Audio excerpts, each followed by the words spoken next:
Welcome to Cocktails in the Organic Aisle, an open table discussion where three natural moms, Christy, Jodi, and Rachel, come together to dish out their unique recipe for health and wellness while living in a busy, conventional world. Grab a cocktail, pull up a chair, and let's chat. Welcome to another episode of Cocktails in the Organic Aisle. Cheers. Cheers! And I'm so excited about this episode today. Jodi is going to talk to us about fat, which is something we hear all the time. Fat, fat, fat. We eat it every single day. But growing up, you heard don't eat fat, no fat, low fat. It was kind of like a craze. And so you're going to talk about that, but also telling us that fat is actually good for you. I just watched a documentary on Netflix, I think it was, called Fat Fiction, and it talks a lot about how fat's good for you. So I can't wait to hear what you have to say. So raise your hand if you remember the whole fat-free, no fat, low fat thing in the 80s and the 90s. I mean, that's all I remember really, is everything was low fat. And the big idea behind that was fat makes you fat, and that is so not true. So it began in the 80s when reports were released showing that saturated fat, which is found in like meats and full fat dairy, contain like the LDL cholesterol, which is the bad kind. And so, scientists decided that, we just need to cut it out. And so, dietitians and everything like that just decided, well, okay, well, the low, like the least amount of fat we eat, the better, because that will reduce, the cholesterol, and people will thin down. And that was on the top of the food pyramid that they're telling us don't eat a lot of fat. So, right? Which is scary. And that honestly could be a whole other podcast. I know. The food pyramid. So basically the idea was keep it simple, cut down on fat wherever possible. However, it was the type of fat, not the quantity of fat is what was the issue. And just a little info for you, like your brain. So your brain is made of fat and your nerves are encased in fat. And that's what gives you, that's what nourishes your brain. That's what energizes you. And so when you deprive, when all these people deprived themselves of fat, they were depriving their brain of all these healthy, this healthy fuel that their brain needed to function correctly and thrive. And so there, you'll see if you do research, as time went on with, as the amount of fat decreased, as the amount of fat decreased, the amount of, illnesses or chronic disease and ailments like, Alzheimer's and stuff, these things that deal with the nervous system and the brain started skyrocketing. Yeah. Wow. I remember an article talking about how bacon, fat, and butter were like the same consistency as your brain. And so you should eat a lot to keep your brain healthy and nourished. And isn't that amazing? I remember my grandma used to keep next to her in her kitchen, like just a big bucket of bacon grease. And that's what they used. So think about dang, that was healthy, or that was healthier than the crap we're eating now, and that's just what they did. And because now, lard for such a long time got such a bad rap that it was just fat and it's just terrible for you, where it's not that bad, it's not, up here, but it's actually better than what we're most, standard American diet consumers are eating. Like margarine. Like alternatives. Yes. So, that ushered in, and along with that is, as that era went on of no fat, people, you would think that the thinner people would get, and that wasn't the case. People are actually gaining weight on that.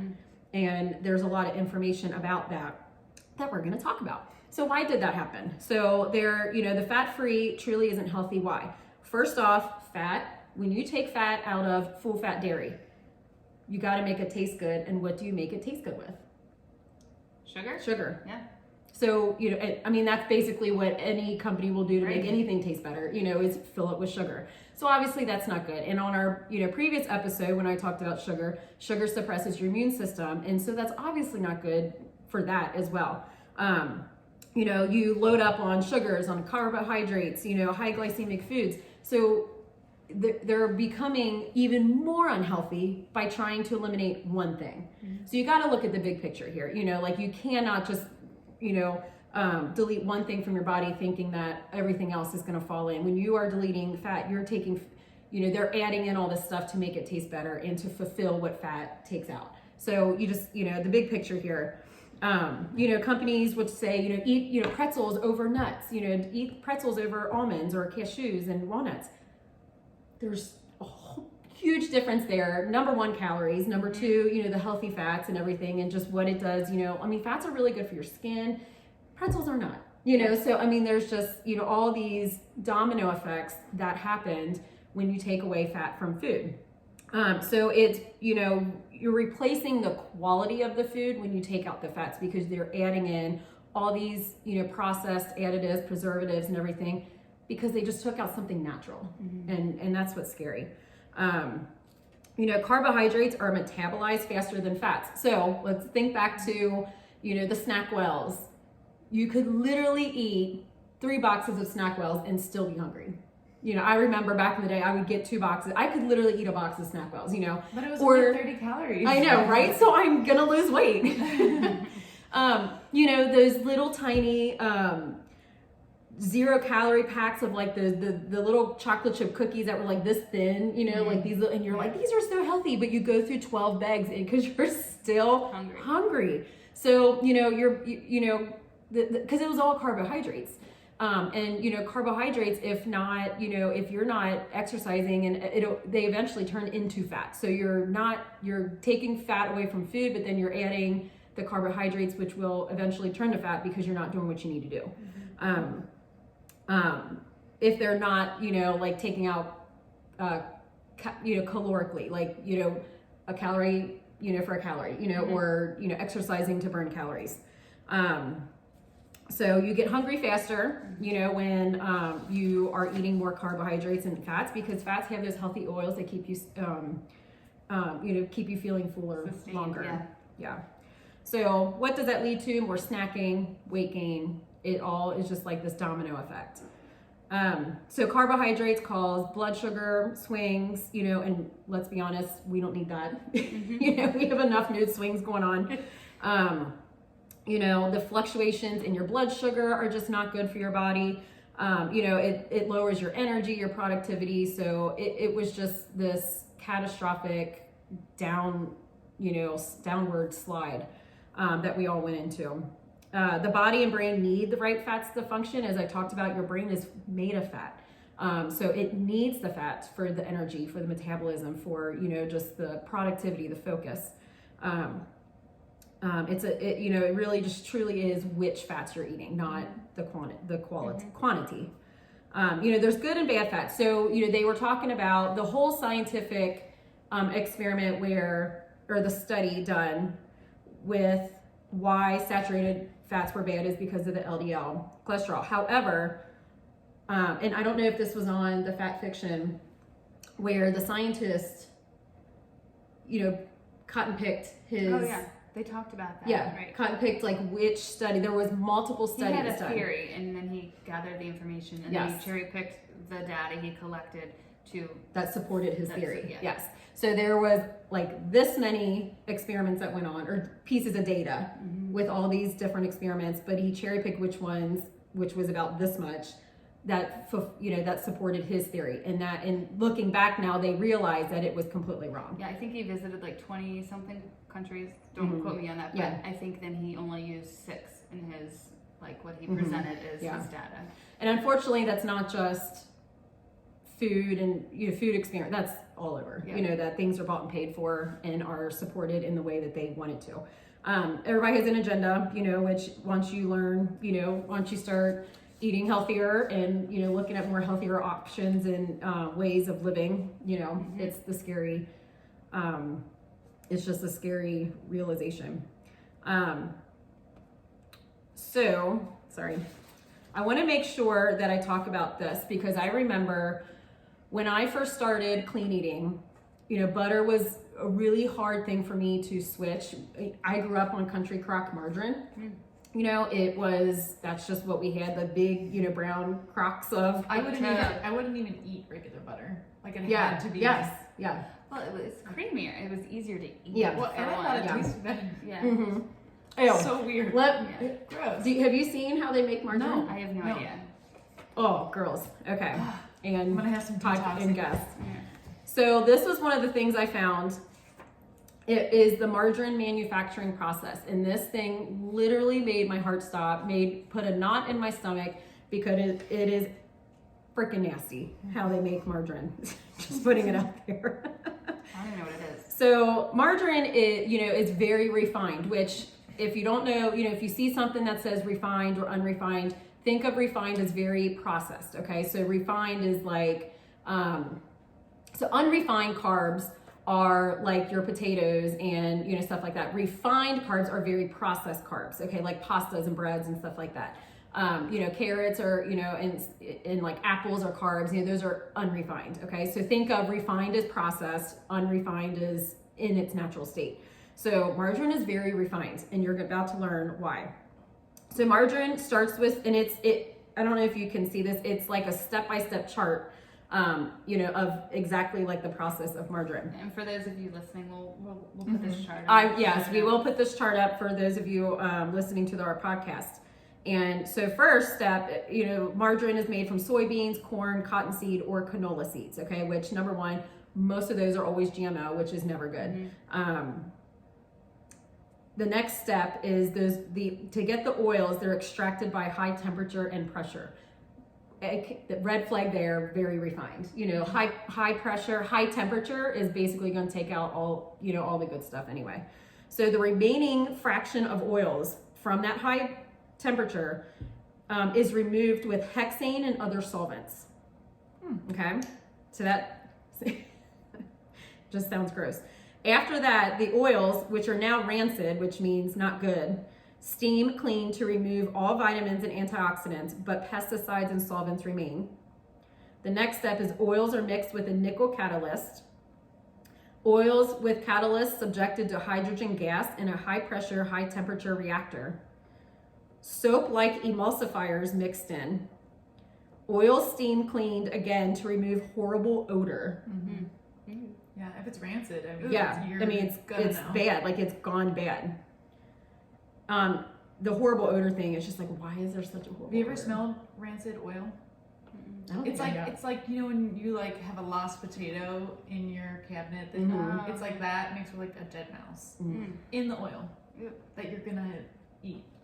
So this next one, after the horrible odor, it's apparently a gray color, and that is removed by bleaching. And then artificial flavors, synthetic vitamins, and natural color is added. Mixture is packaged into blocks or tubs, and then advertising promotes margarine as a health food because it started with beans, and that's why they're promoting it as a health food, because it's plant-based. Yeah, I love that. It's And it goes into the plastic. Yeah, right? And that's why, like, the word natural, it's like you can't trust the word You natural. can't. Natural, thing. and that's what they do on here, and that is why, like, they'll put natural on there, and so many of our listeners and so many people who are trying to be a more natural-minded mom, or clean eating or healthy eating or whatever, natural literally means nothing. I mean, there is no definition, there is no basis on packaging that tells you, oh yeah, you have to meet these guidelines in order for it to be natural. There's not. I mean, they don't regulate it. They do not. So, after reading this process that margarine is made, you can tell it's very refined. It is honestly, and there's a theory out that margarine is like one molecule away from plastic. Is what I've heard. I've seen that on many websites, high websites with really good, information on it, and just the gray color alone is like, ew. Right? just that removing the horrible odor, like the fact that it was rancid, and then they have to it's like, why go through all this? Because it's cheaper. And it makes money. Yeah. They can upcharge Yeah. so much. So obviously we don't want to eat margarine. You do not. So what are the good oils and fats that we can use in our kitchen that people can buy at their grocery stores? So there are a lot of healthy oils to eat. Okay, so first off, the vegetable oil, the canola oil, stay away from, because they're very refined, just like margarine. Okay, so if you have the vegetable oil, if you have the canola oil, and let me tell you, even by doing my research, digging even deeper into fats, there are a lot of resources that will say that canola oil is still healthy and that vegetable oil is a good healthy alternative. It's called vegetable oil, so it sounds healthy because it's vegetable. Yeah, but it's not. No, it's very, very refined. And in the healthy food realm, you'll learn that refined you want to eat things that are more in their natural state, and anything that's refined just really isn't. So just because you want it to be not as hard on your body to process it and everything like that. And that's why healthy food, 5 ingredients or less, are kind of like the clean eating Bible going on there. Is that's kind of what you do, is 5 ingredients or less, because it's less refined. So for the sake of this podcast and for sake of the that there are so many healthy fats, I decided to only talk about the ones that I personally use, because they're the ones that are easily accessible.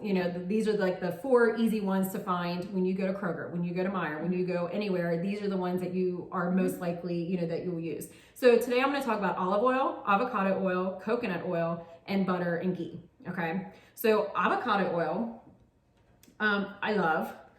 It is not, it does not have as much taste as olive oil does. It's kind of more, natural tasting, I should say. Super mild. It's more mild. That's what I was looking for. And it's great because it's high in heart healthy fats. And it has one of the highest smoke points, which is really good. That's my favorite part of it, because I love roasted vegetables. Yes. That we usually cook at like 400, 415, somewhere in there, and I use my avocado oil for that. Yeah, and that's one thing that a lot of, I know, listeners and moms don't realize is that, and I didn't realize until really looking into this, is that oils do have different smoke points. Like olive oil should not be used on a pan, like on a pan that is higher than like 350. Sauteing and stuff like that, because it can go rancid easy. It's not a high heat oil. Creates free radicals. Which are not good. So the smoke point for avocado oil is 520 degrees, which is really good. So that is, there's not a lot that you do 520 degrees. So I think the highest I've ever done is 500, and that was just for pizzas. But this, I think on my stove, I think I can go really high, but I think I only get like through 400, I think is really the highest. And you can get avocado oil. I get the same one from Costco here. It's non-GMO, and it's like on a family farm in the US, which is great. The avocados from Mexico, which is awesome. But you can also get it on Amazon. When you're buying things in bulk, larger packaging, A, you're cutting down waste on packaging, but B, it tends to be cheaper when you invest in a large. I buy mine like organic avocado oil in a gallon. Do you? That's nice. Yeah. But I use it for skincare too. So. Oh yeah. So avocado oil. I get mine at Costco, just like she said. You can get it at Kroger. I mean, you can really anywhere that sells oil, you can get it. Yeah. The thing, let me preface this for the rest of the oils is, for the most part, you want to make sure it is in a container that is dark, because that keeps the sunlight out to keep it from going rancid. The best ways to use avocado oil is, sauteing, baking. I mean, you can really replace avocado oil for in place of olive oil. And I've done that a lot. If I'm out of olive oil, I'll do my avocado. So it's really good that way. Making dressings and stuff like that. It's very versatile. Nice. So coconut oil is next. So many uses for coconut oil. Yep. I used to use it as my face. Actually, I use it to get mascara off, and I use it to shave. Makeup remover. It is. Such a good makeup I keep like a little jar of it. I take it from this. This is from Costco. And I take, I have like a little container, and I keep it in the shower, and I use it to shave, and I get my mascara off with it. Yep. It's amazing for mascara. Yep. So coconut oil is a great source of MCTs, which is medium chain triglycerides, which if you follow like a macro or a keto diet, that's very important. If you're, counting your macros, it is very good for, adding fat to your macros. Jam-packed with health benefits. So many health benefits there. The smoke point is 350. So technically it's like a high heat oil, but it's like medium to high. Yeah. So it's not as high as avocado oil, but I use it for high heat. And I will tell you, if you do it above 350, because I have like 375, I've set off the smoke detector before, and the kids are like, "Mom's cooking again." I'm like, "No!" Like so many times. It's just nothing's burning. Yeah. It's just the smoke factor. You open the oven, and that goes right to my thing. So which is important. So the thing I've learned about coconut oil is I don't like baking. You can bake with it. I don't like baking with it because I feel like that's when you really taste the coconut taste. When I cook with it, I don't taste the coconut as much. Okay. Because I've used coconut oil like in muffins and stuff, and my husband, who's super picky, does not like coconut. See, I like that. He can taste the coconut, and the kids can taste it too, which they can do it. But I've learned that I don't really like to bake with it, even though you can. Yeah, and I think there is some different like levels of, I know we were just talking about like refining, but like just how you can have like a regular olive oil or virgin olive oil. Yeah. You know, you might not want to cook or bake with one of those. One might be better used raw. They also have different ones,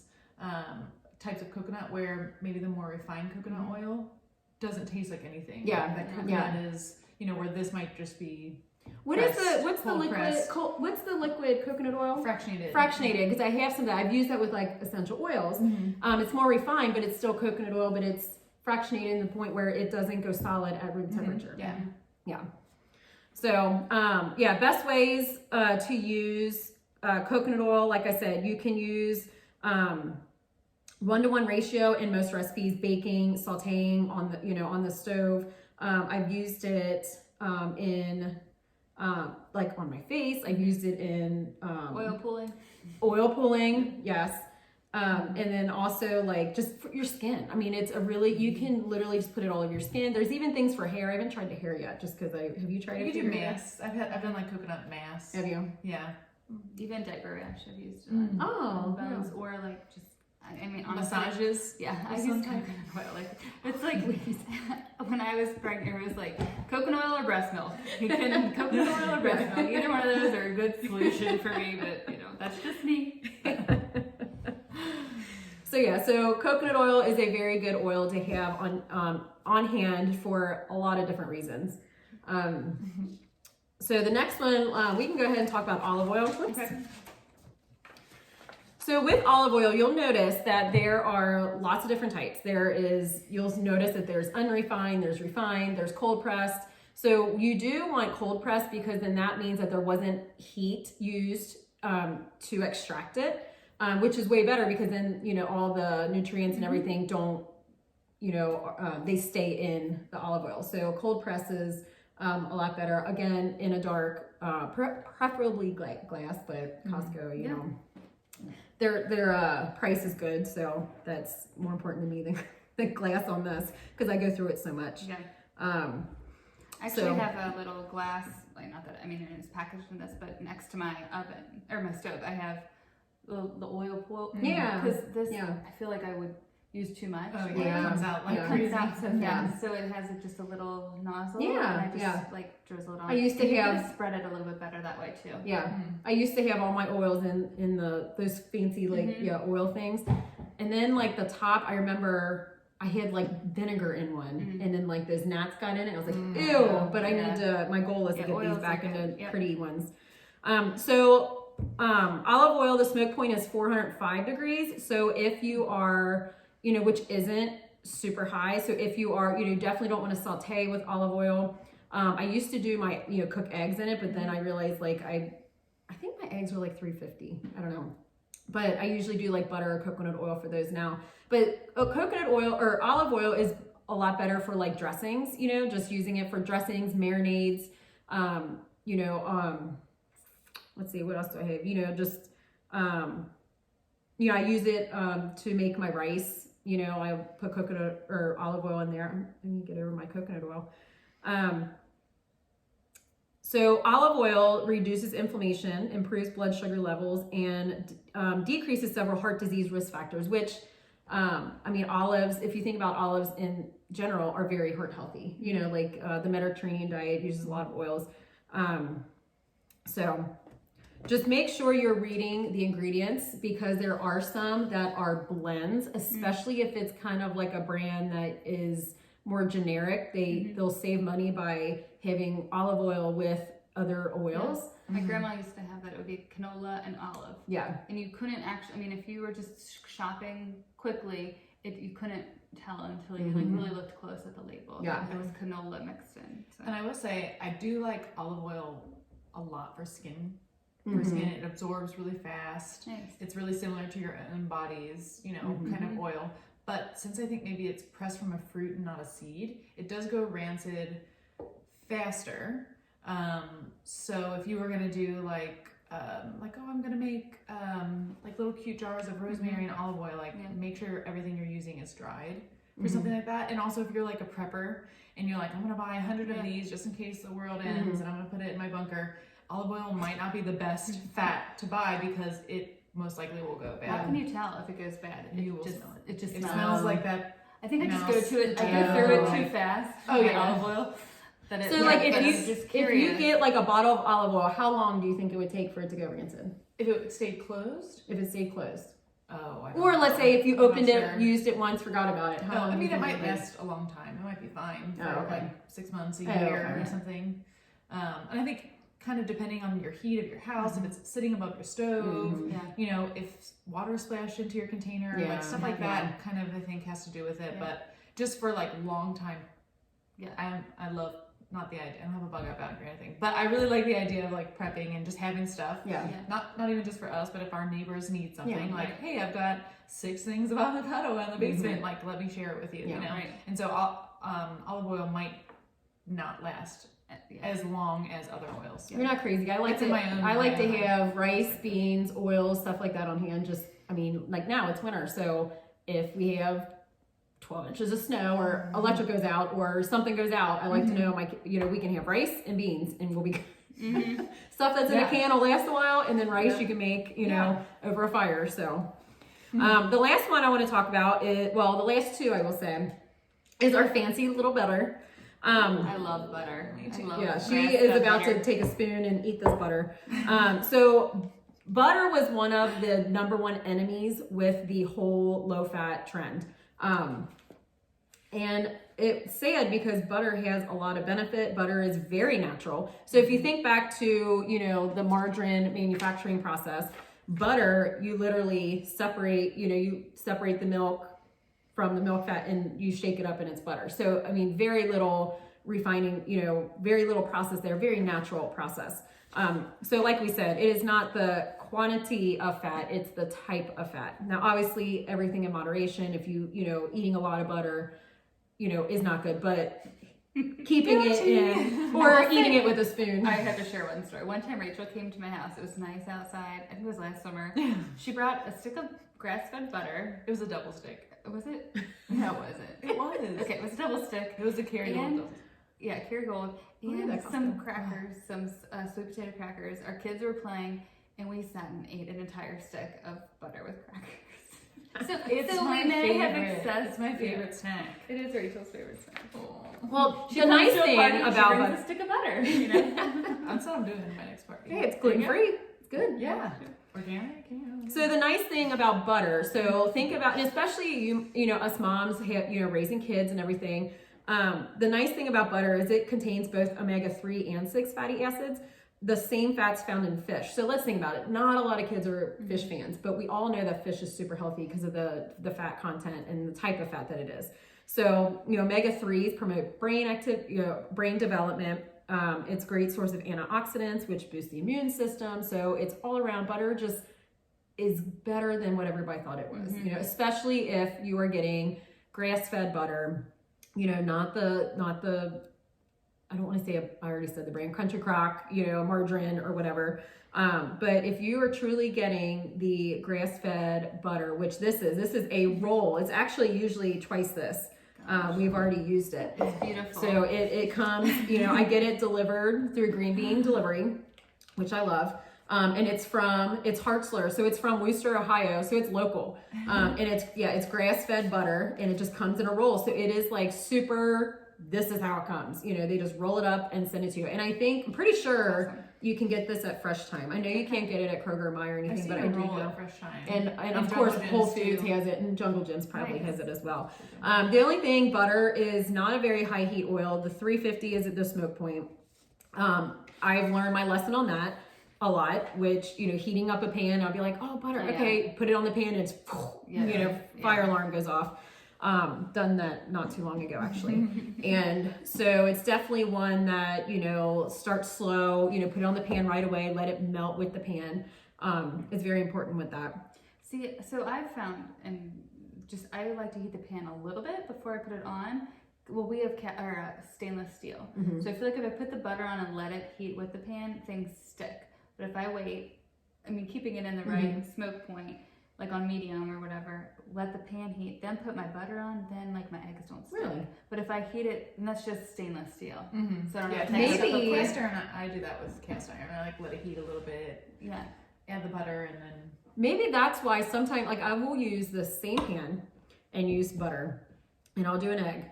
And then sometimes it sticks, sometimes it doesn't.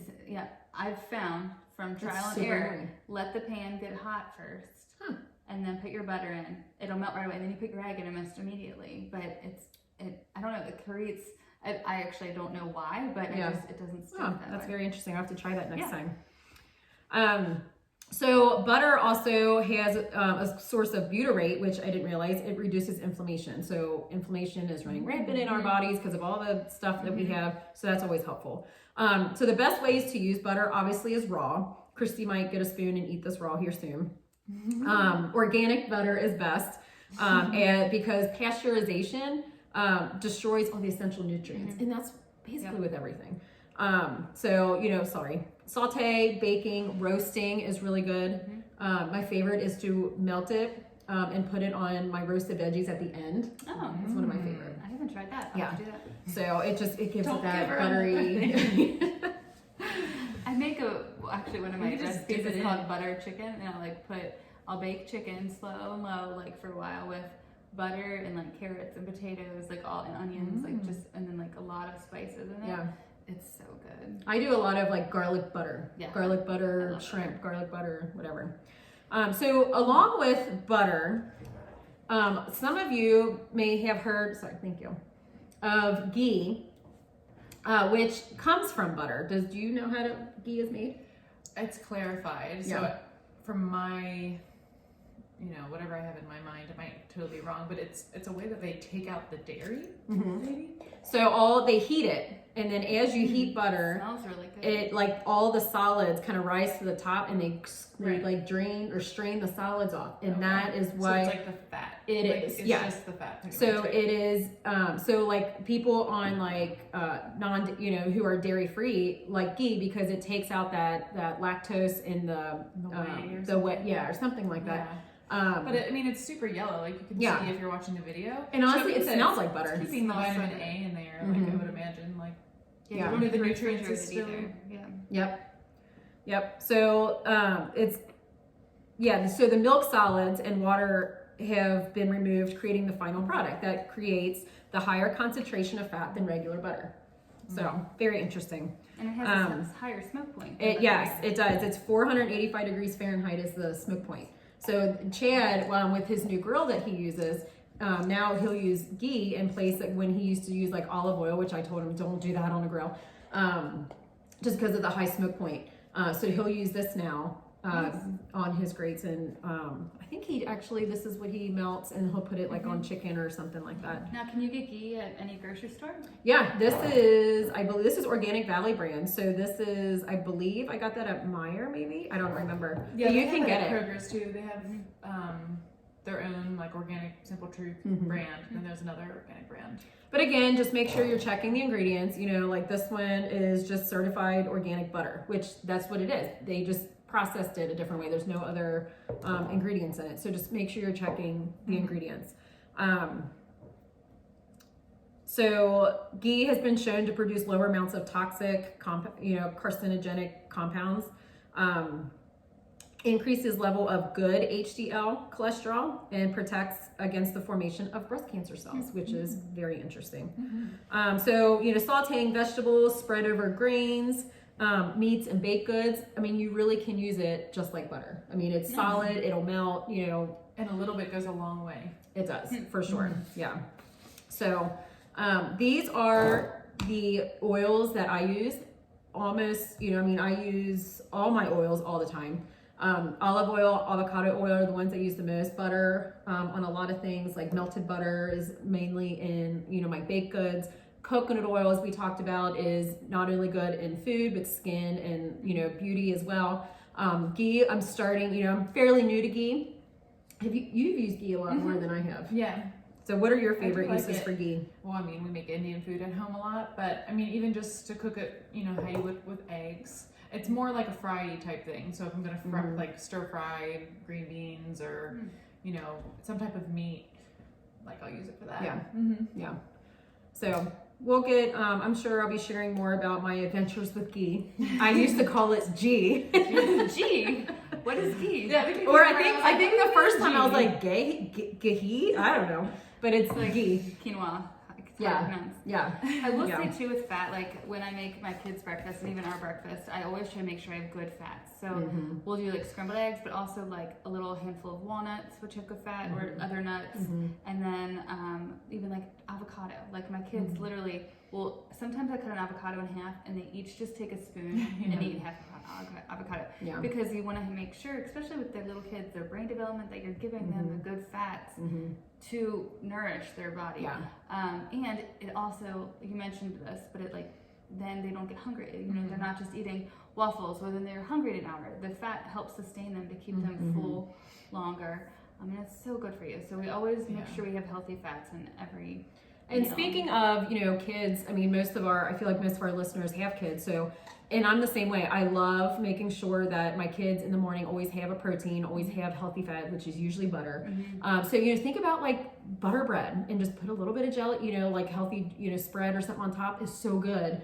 And like I talked about with the brain, it gives energy, and it helps with productivity, it helps with, you know, all of that. So it's just like, think about all the processed foods that a lot of kids eat that are made with vegetable oil, canola oil, sunflower, safflower oil, all this stuff that isn't doing anything like that to the brain. Yeah. You know, it is just depriving the brain. So, you know, if you're noticing that, you know, I don't want to make any claims here, but just think about the types of fat that your kids are eating and seeing if, you know, just make a small change in what you're using. You might notice that your kid has more productivity, has more energy, you know, has more focus in the morning, you know, just with school and everything. I even see it in myself. Yeah. Too. Like if I make, you know, usually it's like eggs and, you know, some type of toast or something. But if we do oatmeal instead, if I don't add coconut oil into my oatmeal when I'm making it, forget about it. It's gonna be an hour and I'm like, We like put butter in the oatmeal sometimes too. Just put some butter in it. so good. Yeah. Absolutely. So just to recap, just to wrap this one up, fat is good. Fat is good. Fat does not make you fat. We love fat. Fat, it is the type of fat that you need to be cautious about. And you can honestly, I mean, you just need to make sure you're getting good sources. You can go to Pinterest and you can find so many different, or Google, you can find so many different resources on how to incorporate good fats and stuff like that. So it really just takes a little research, but it really isn't a hard transition. You know, it's really just swapping out vegetable oil for olive oil, or, you know, swapping out avocado oil. It really does make a big difference. Absolutely. Well, good. Well, this was great. Thank you for sharing all about fat. Yes. Something we all love. Yeah. Now let's go eat some I'm fat. gonna go eat some butter now because I'm hungry. But this was great. Awesome. Yeah. Well, thanks everybody for joining us, and we will see you in the organic aisle. Cheers. Thanks for listening to Cocktails in the Organic Aisle with Christy, Jodi, and Rachel. If you enjoy this podcast, please leave a review, subscribe, and share. You can also continue the conversation on social media at Cocktails in the Organic Aisle. Until next time, see you in the Organic Aisle.